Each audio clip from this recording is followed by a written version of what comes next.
Cherry. Mr Speaker, the Leader of the House, who is always unfailingly courteous, and I pay tribute to her for that, has made some preliminary comments, and I feel I must reply to them on behalf of these benches. This deal is not in the interests of the Scots, or indeed of anyone in the United Kingdom. The last 2 years have shown that the promises made by the Leave campaign are undeliverable, and all significant analysis shows that this deal will have a massive hit on the British economy, and in particular on jobs and living standards of all our constituents across these islands. The loss of freedom of movement will in particular impact very heavily on the Scottish economy. So what I would say to the Leader of the House is it's not deal or no deal. There's a third option, and the third option is no Brexit. Today, Mr Speaker, as has been widely reported, the Advocate General of the Court of Justice of the European Union has given his opinion in the case of Whiteman and others, including myself, against the Secretary of State for exiting the European Union. And that preliminary opinion has said that Article 50 can indeed be unilaterally revoked. Now, I wish to suggest, Mr Speaker, that this ruling might have some impact on today's proceedings, and I'll explain why in a moment. Hopefully I'll get the courtesy of a hearing, as others did. But for the moment, I should make very clear that the Scottish National Party will support the amendment in the name of the Right Honourable and Learned Member for Beaconsfield, and we applaud his efforts and the efforts of others to ensure that democracy is not steamrolled by this government and that Parliament has a meaningful say in relation to what might happen in the future.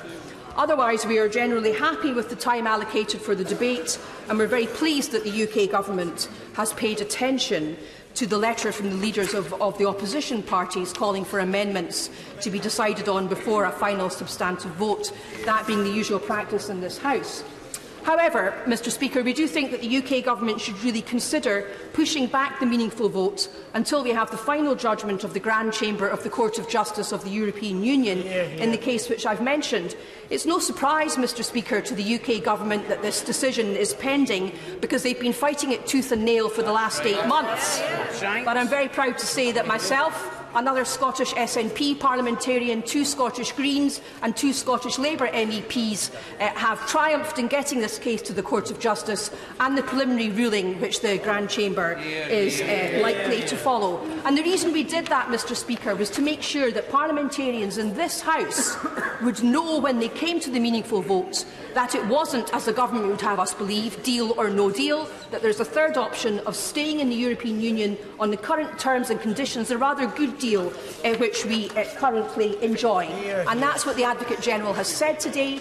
In 80% of cases, the Court follow him, and we know that the Court have said that they will rule quickly, and the word on the street is it will be before Christmas.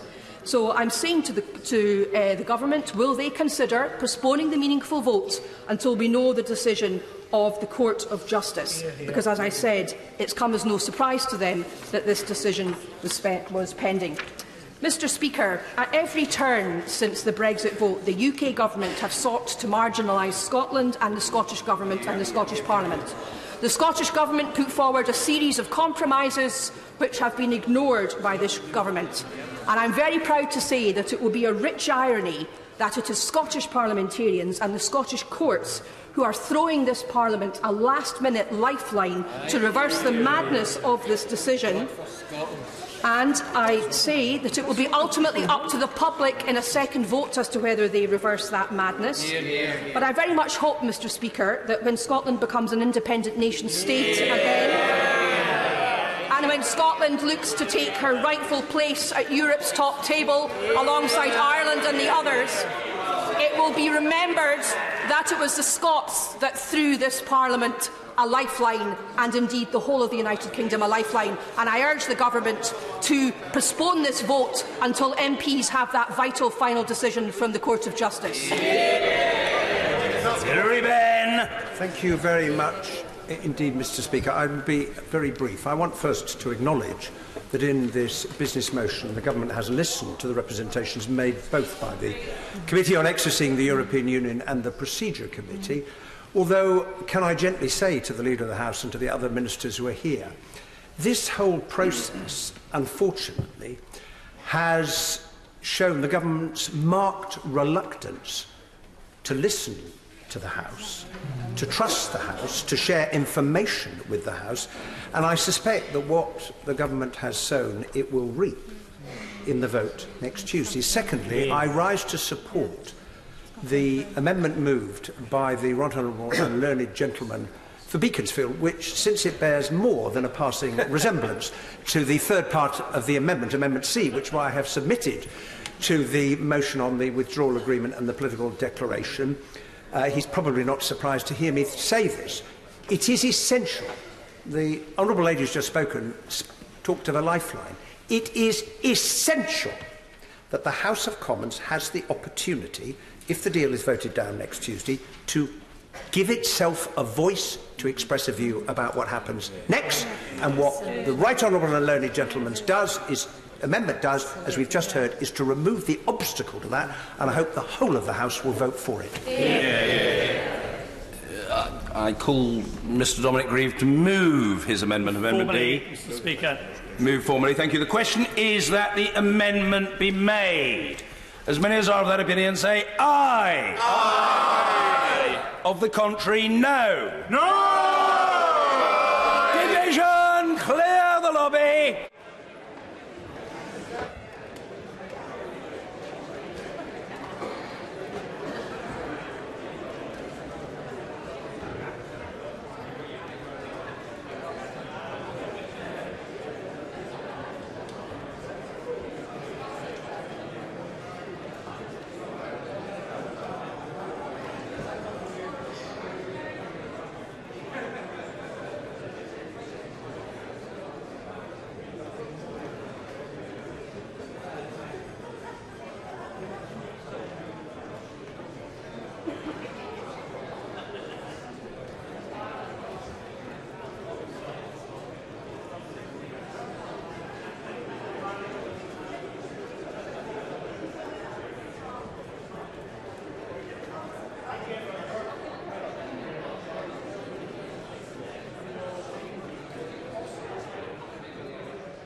Order. The question is that the amendment be made. As many as are of that opinion say aye. Aye. Of the contrary, no. Tellers for the ayes, Bridget Phillipson and Stephen Doughty. Tellers for the noes, Wendy Morton and Ian Stewart.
Lock the doors!